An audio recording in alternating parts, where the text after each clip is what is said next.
చెప్తుంటాడు సునీల్ గవాస్కర్ సచిన్ టెండూల్కర్ నన్ను తొక్కేసిండ్రు అందుకే నేను ఇక్కడ డ్రెస్ వేసుకొని క్రికెట్ ఆడతానని టీవీ ముందర అందరిని కూర్చోబెట్టి డ్రెస్ వేసుకొని అందరికీ గొప్పలు చెప్పుకుంటుంటాడు నేను కూడా గచ్చిబౌలి దివాకర్ని అని అట్లనే మన స్కిల్స్ విషయంలో కూడా మన నేతలు మాట్లాడుతుంటారు ఇక వచ్చే గోల్డ్ మెడల్స్ అని అయిపోయినాక ఒక్కడు కనిపిస్తలేడు అందుకే 2036లో ఒలింపిక్స్లో గోల్డ్ మెడల్స్ సాధించాలి అంటే మన నైపుణ్యంతో కూడుకునే చిన్న పిల్లల్ని 10 ఏళ్ళు 11 ఏళ్ళు ఉన్నప్పుడే వాళ్ళ యొక్క నైపుణ్యాన్ని గుర్తించి మట్టిలో మాణిక్యాలను వెలికి తీయాలి 10-12 ఏళ్ళు శిక్షణ ఇస్తే గానీ ఒలింపిక్స్లో ఒక గోల్డ్ మెడల్ సాధించలేడు అందుకే వాటి కోసం ఈనాడు యంగ్ ఇండియా స్పోర్ట్స్ యూనివర్సిటీని మనం ప్రారంభించుకున్నాం దీంట్లో గొప్ప గొప్ప క్రీడాకారులను తీసుకున్నాం ఈరోజు అభినవ్ బింద్రా అదే విధంగా Kapil Dev football all India captain ఇట్లాంటి వాళ్ళందరూ ఆ స్పోర్ట్స్ బోర్డులో ఉన్నారు Ravikanth Reddy India volleyball captain Arjun award మన తెలంగాణ బిడ్డ కూడా అందులో ఉన్నారు మరి వాళ్ళకి అవసరమైన పెట్టుబడులు పెట్టడానికి కావ్య మారన్ అపోలో బోర్డు సంబంధించిన వాళ్ళు వీళ్ళందరినీ కూడా వాళ్ళకి అవసరమైన ఆర్థికంగా ఆదుకోవడానికి పెద్ద పెద్ద వాళ్ళని ఈరోజు ఒక స్పోర్ట్స్ యూనివర్సిటీని ఈరోజు ప్రారంభించుకున్నాం తొందరలోనే 10-12 ఏళ్ళు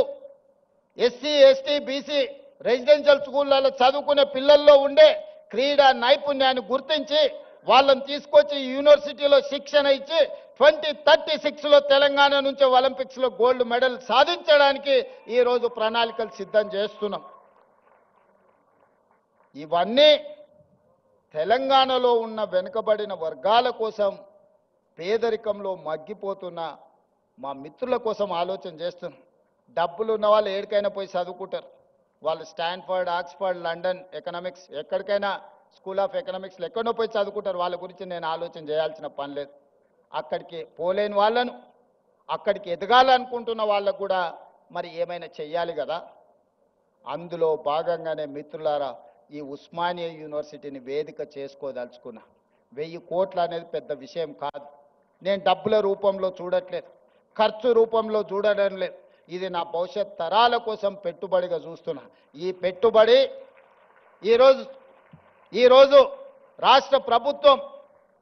ఈరోజు ఇంతకుముందే గచ్చిబౌలిలో టీ హబ్లో ఈరోజు మనం గూగుల్తో ఒక జాయింట్ వెంచర్ స్టార్టప్స్ కోసం ప్రారంభించుకున్నాం కొత్తగా పరిశోధనలు చేసే వాళ్లకు ఆర్థిక సహాయాన్ని అందించాలి వాళ్ళకి తెలివి ఉంది సాంకేతిక నైపుణ్యం ఉంది వాళ్లకు చెయ్యాలనే ఆతృత ఉన్నది కానీ ఆర్థికంగా ప్రయోగాలు చేయడానికి ఒక్క రూపాయి లేదు తల్లిదండ్రులు కూలీనాలి పనులు చేసుకునే పేదవాళ్ళు ఉన్నారు వాళ్ళ పిల్లల కోసం ఇవాళ స్టార్టప్ ఫండ్ ఇప్పుడు అక్కడి నుంచో ఇక్కడికి వచ్చిన 1000 కోట్లు ఈరోజు పరిశోధన చేసే తెలంగాణ యువతకు అందించాలని అక్కడ ఒక గొప్ప ఆఫీస్ పెట్టి ఆ పిల్లలకు అక్కడ ప్లేస్ ఇవ్వండి వాళ్ళ పరిశోధనలకు డబ్బులు ఇవ్వండి ఒకప్పుడు గూగుల్ కూడా 2 విద్యార్థులు ఒక కార్ షెడ్లో మొదలు పెడితే ఇవాళ గూగుల్ అయింది టెస్లా ఇలాన్ మస్క్ ఒక చిన్న పరిశోధన చేస్తే ఇలాన్ మస్క్ అయింది ఇట్లా చాలా కంపెనీలు ప్రపంచంలో స్టార్టప్స్గా మారి మొదట్లో చదువుకున్న విద్యార్థులు చిన్న ప్రయోగం చేస్తే ఆ ప్రయోగంలో వాళ్ళు విజయం సాధిస్తే ఈరోజు ప్రపంచంలోనే ఆగర్భ శ్రీమంతులైనరు అందుకే ఇవాళ తెలంగాణ ప్రాంతంలో ఉన్న నైపుణ్యాన్ని వెలికి తీయాలని 1000 కోట్ల కార్పస్ ఫండ్ ఈరోజు ప్రభుత్వ పరంగా నేను కేటాయించి మా తెలంగాణ పిల్లలు పరిశోధన చేస్తే ఒక్క రూపాయి కూడా పరిశోధనలో ఇబ్బంది పడొద్దు వాళ్ళు రాణించాలి వాళ్ళు బిలియనీర్స్ కావాలి గ్రామీణ ప్రాంతంలో నుంచి ప్రపంచంతో పోటీ పడాలని 1000 కోట్లు అక్కడ కూడా పరిశోధనల కోసం కేటాయించి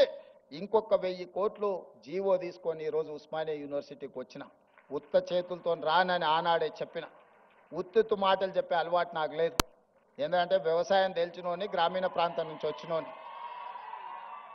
మన చేనుకు ఏ పురుగు వాడితే ఏ మందు కొట్టాలో ఏం ఎరువేయాలో తెలిసినోని తెలంగాణకు పట్టిన చీడను పీడను ఎట్లా వదిలించాలో నాకు బాగా తెలుసు వాళ్ళు అనుకుంటుండొచ్చు ఎంగిల్ పీస్ రాదని జర్మన్కు జపాన్కు చైనాకి ఎంగిల్ పీస్ ఏం రాదు నాయన ప్రపంచాన్ని ఏలుతున్నది చైనా జపాన్ జర్మనీ అక్కడ ఇంగ్లీషు రానే రాదు కనీసం మనం ఏబిసిడీలన్నా రాయగలుగుతున్నాం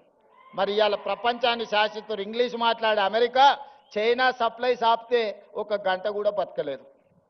1 అవర్ కూడా